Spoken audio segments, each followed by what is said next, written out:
I have noticed here that there's no microphone in this room, so I'll do my best to project for everyone in the back. But yeah, welcome everyone. Thank you for attending my talk about building production-grade agents, because putting a pilot into production is easy, but changing the world is hard.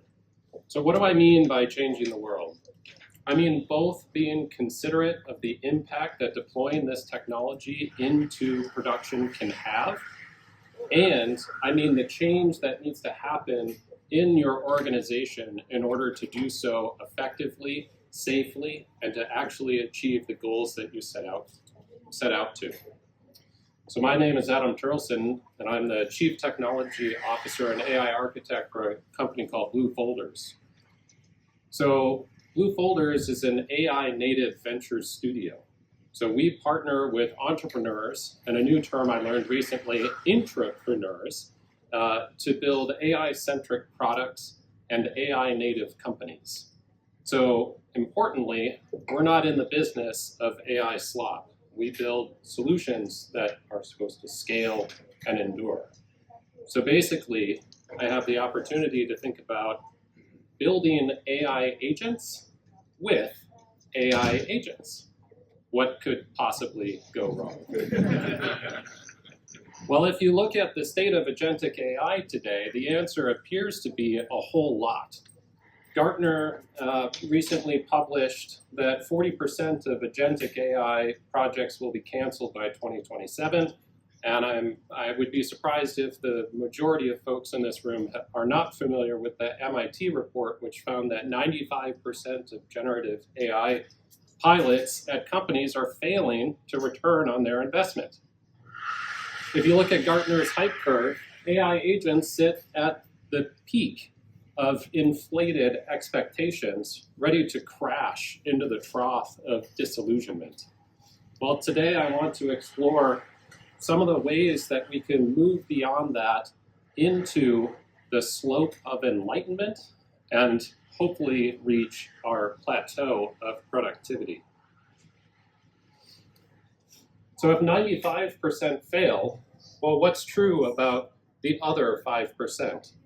And I think the answer is that they look something like this. And yes, it's a Triforce. So let's zoom in. In the middle, let's talk about outcomes. So outcomes are all about the clarity of goals that you're setting, the value that you hope to bring, the metrics you plan to collect, and ultimately the alignment towards the business impact. In that Gartner press release, they say leaders need to cut through the hype and make careful strategic decisions about where and how they apply this emerging technology. One framework that I've kind of latched onto to think about this problem is the Cynefin framework. So the Cynefin framework is a sense-making model that helps leaders and organizations understand and navigate different types of problems and decision-making contexts.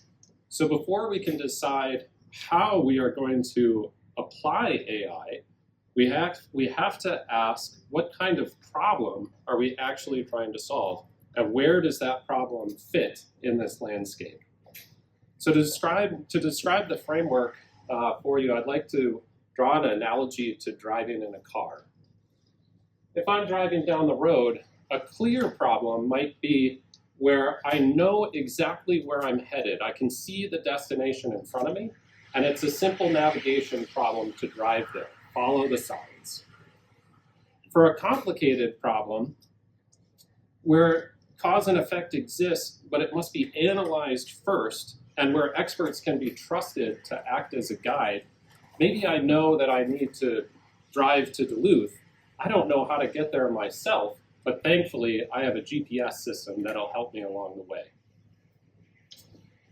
In a complex situation, cause and effect is only visible in hindsight, meaning you have to conduct experiments in order to understand how to achieve the goal or how to build a solution. So in this situation, there is no map. There is no predefined destination for your car trip. Maybe I'm looking for a place to go hiking. I may drive around, explore different sites, and stop when the moment feels right before I get out and go for my hike. I didn't have that destination in mind in the first place when I set out on the trip. And in a chaotic system, there is no cause and effect relationship. And so, forget the destination. You're flying off the road, and you need to just get back on track. But it's interesting to think about the role that AI can play, and how it varies depending on which domain you're in. So in a clear problem, maybe you don't even need AI, right? You can see the destination in front of you, so just build the straightforward traditional automation that'll get you there.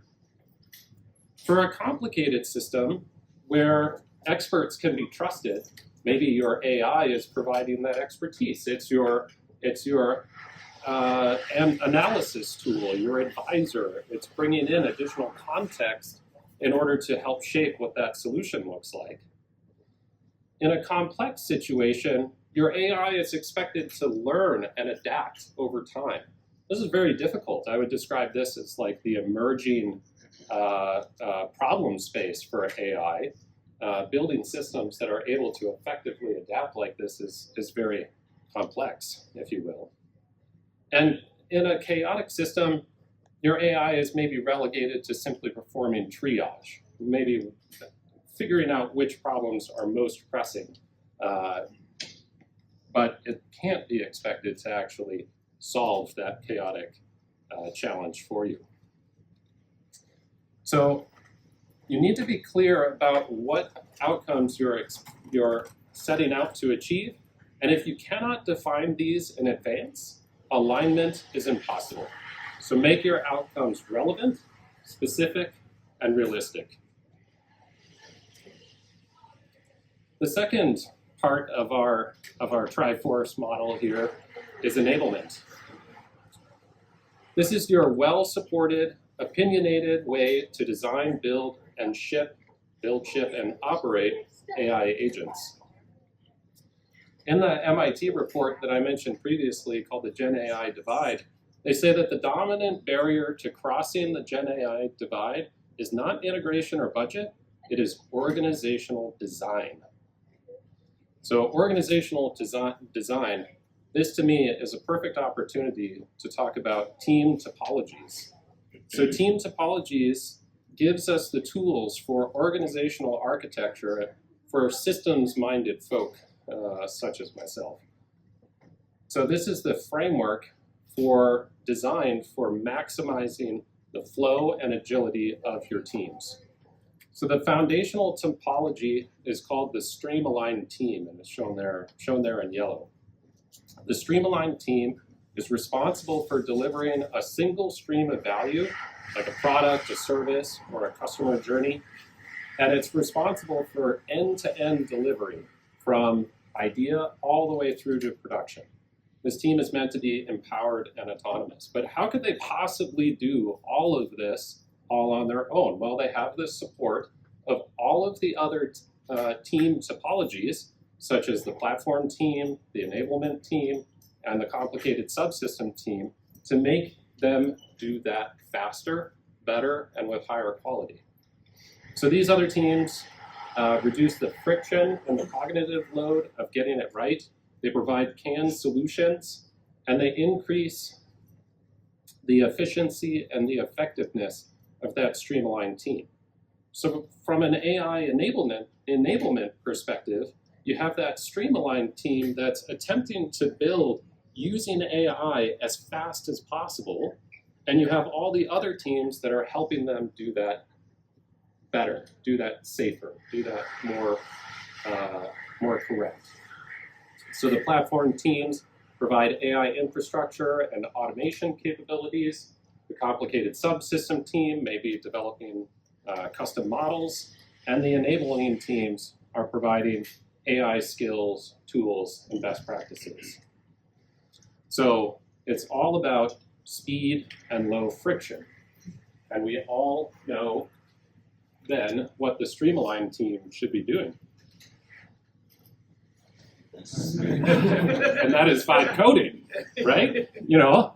What is speed and no friction? Well, no friction means no design, no testing, no documentation. Is great, right? This is what we want. No. This is a wonderful way to accumulate tech and knowledge debt, bypass all of your architectural and security guardrails, compliance issues, so that when things go wrong, you've basically assured that they go very wrong.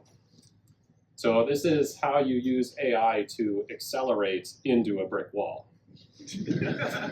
So what can we do instead? Well, I found myself thinking in terms of spectrums. So I totally made this up, so don't Google this. But I now think in terms of spectrums, where the amount that I care about any particular part of the code is a function of the risk of change, both technological and business risk of change in that particular domain, and the availability and maturity of my platform guardrails, right? So as those guardrails mature, you can accelerate that streamline team more and more, get faster and faster, and you have more assurances that nothing catastrophic is going to go wrong. So I'm sorry to all the front-end people out there, myself being one of them, that sits down at the bottom for me, right? Because you've got the whole depth of the rest of the system design to make sure that that is, your blast radius in the front end is significantly constrained.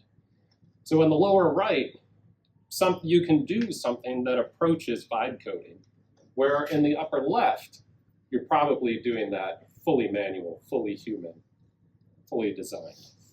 So what does a tool look like that helps us along this spectrum? I think the best we have so far is spec-driven development. So spec-driven development is a disciplined workflow where you define specifications that drive your AI coding generation and keep the humans and the tools and the automation all in sync. So there's a loop that you go through in spec-driven development, and it starts with writing the initial specification, what and why behind the feature that you're building. You then go on to generate a plan. How will you actually execute on this, including articulation of your architecture, your stack, and your design. You break that down into tasks, implementation steps, and validation steps. And critically, this spec gets updated along with the code over time based on feedback. That could be feedback from the engineers, like, hey, it tried to do this thing, it totally sucked at it, let's update the spec. Or it could be, we pushed this feature out and the feature failed, let's update the spec. So you have this nice iterative loop where you're actually building knowledge, context, documentation to help the AI agents do it right. And you have guardrails, quality gates in place that make sure of that. You don't trust it blindly like with vibe coding. So this is a little bit about enablement and best practice. Well, what is the platform team doing then? Well, here I think Spotify has given us wonderful language to talk about platform engineering with their notion of golden platforms. So here there's a golden path, which is the opinionated and supported way to build something.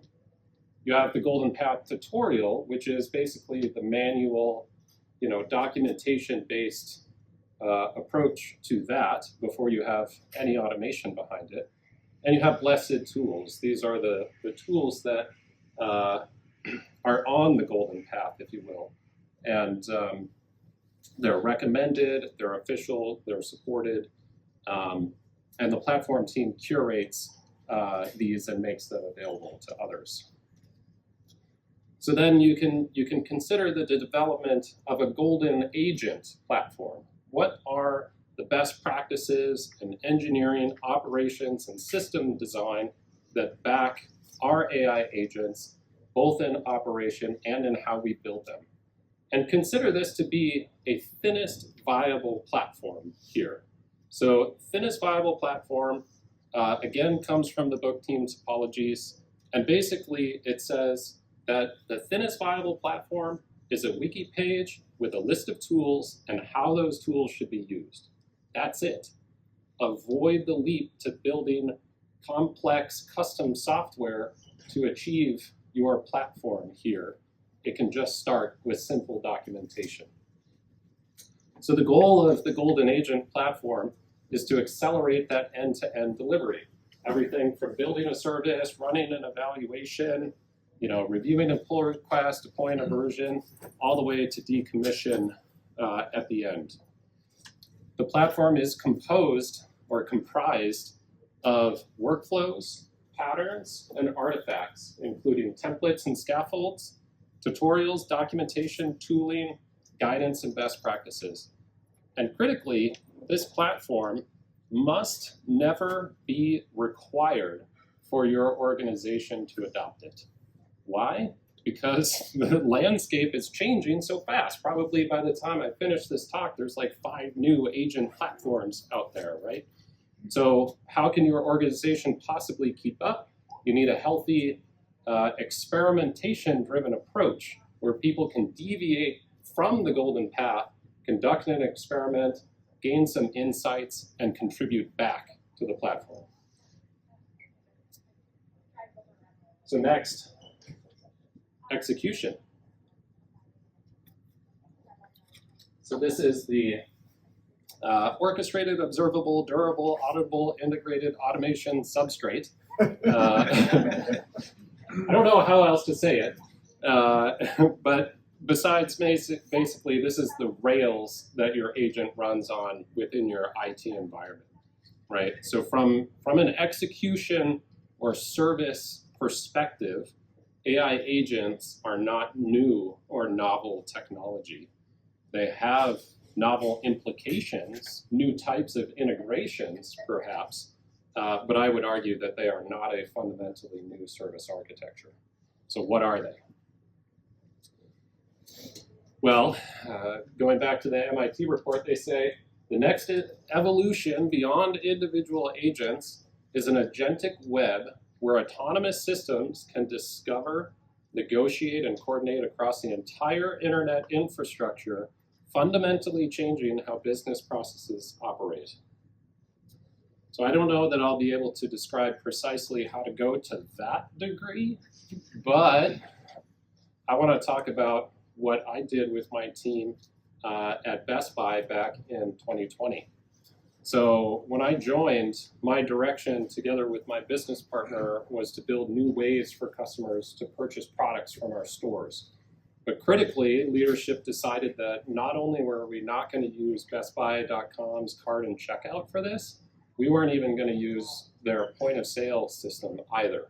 So we had the opportunity to essentially build from an architectural greenfield a brand new cloud-native transaction solution.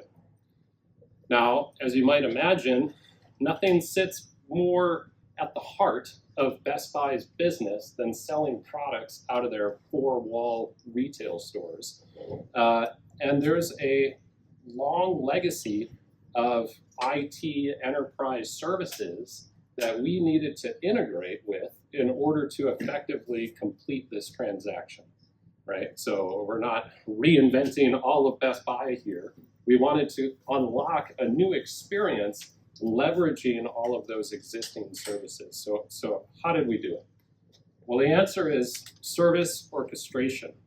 So we built an orchestration service that essentially modeled the end-to-end transaction journey that the customer goes through as a long-running workflow.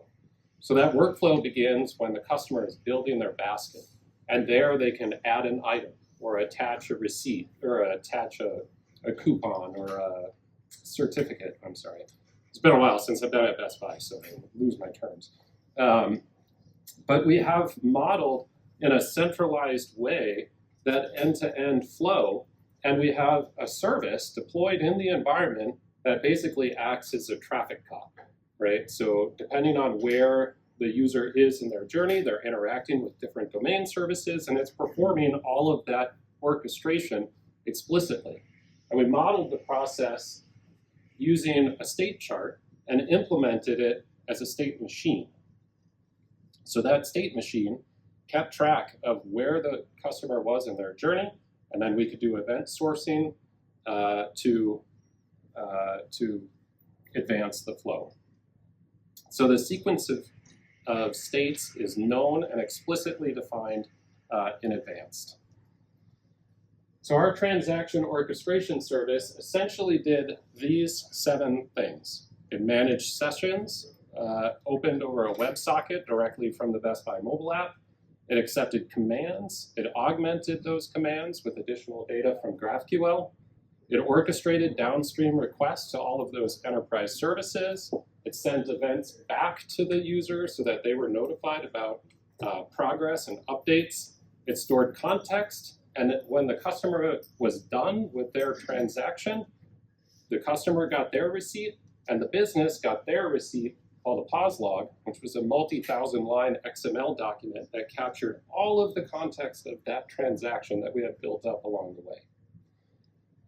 I would argue that these things are exactly what we expect AI agents to do from a service perspective as well. And understanding that AI agents are a class of orchestration service says something about which building blocks we keep in mind as engineers when we're designing and operating these systems. So for me, there are 3 building blocks of agentic systems. There's the actor model, which provides autonomy and communication via message passing. There's state machines that provide structure and enforce predictable behaviors. And there's LLMs that enable dynamic intelligence. And the exciting thing about this is that state machines are everything that LLMs are not, right? LLMs are not predictable. They're not traceable. They're not durable. They're not low latency. They're not declarative. They're not testable. They're not modular, right? But the wonderful thing about this is that we can use the strengths of one to augment the weaknesses of the other and hope to create a system that is greater than the sum of its parts. So I wish I knew about this technology when we were at Best Buy, when we essentially did this from scratch. But I strongly encourage everyone to check out Temporal. So if you haven't used Temporal, the best thing about it is that it has nothing to do with AI. It is an open source, distributed, fault-tolerant workflow engine based on state machines and the actor model. It allows you to define durable workflows in any language that are, quote, guaranteed to run to completion. How does it provide this guarantee? It's because it's doing that message passing behind the scenes, and it's implemented the event sourcing for the current state. So if anything goes wrong, it'll just replay that log of events to recalculate that new state, or that restored current state, I should say. So as long as your workflow is backwards compatible and deterministic, you can do that. Temporal manages so much for you: state transitions, retries, message handling, rehydration, logs, scheduling, and a whole ton more. It's totally open source. You can self-host it. And I think it's the perfect tool, the perfect foundation for building AI agents. And I think other people in the industry are kind of getting clued into this. So the Vercel agent SDK released durable workflows now, and Temporal has partnered with OpenAI. So in the OpenAI agent SDK, there's now a first-class Temporal integration as well. So if you'd like to learn more about building AI agents with state machines, you can check out my state machines pattern showcase out on GitHub. I didn't use Temporal for that. That's using XState. But if you care, you can give it a star, because those are the only internet points I care about.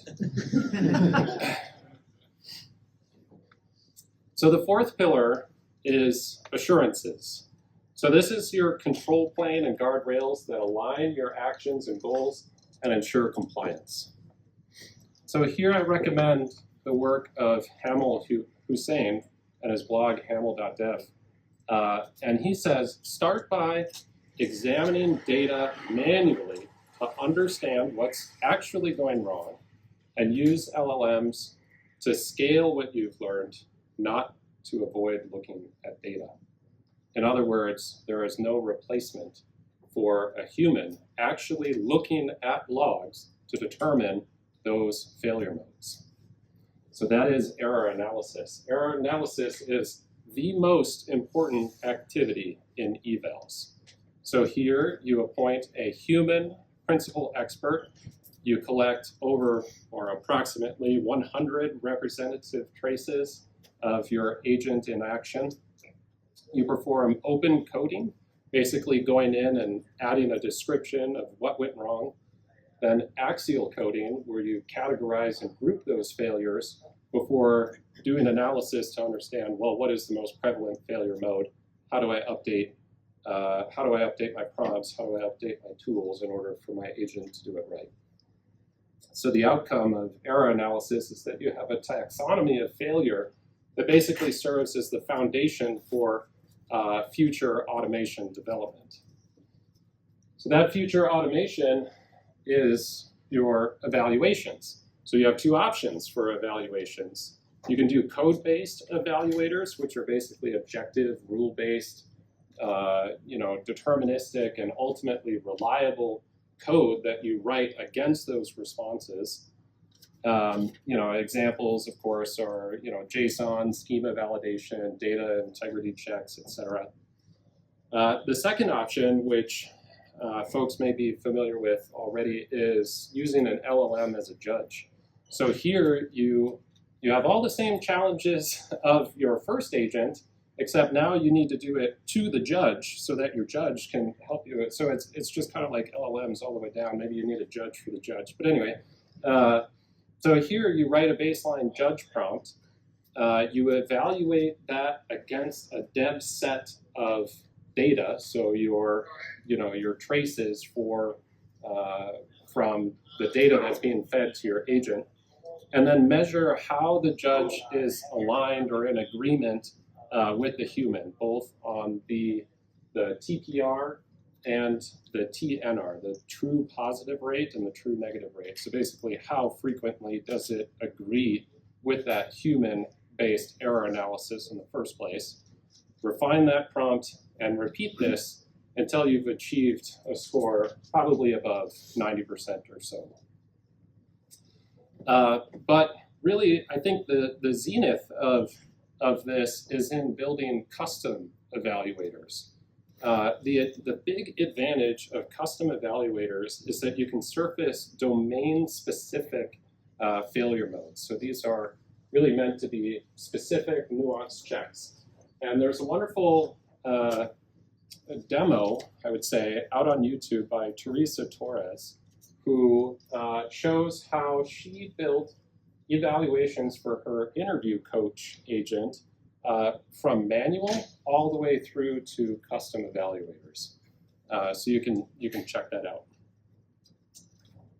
So then we have our holistic AI agent operating model, if you will. At the core, we have our outcomes, evidence-based, measurable, adaptable over time.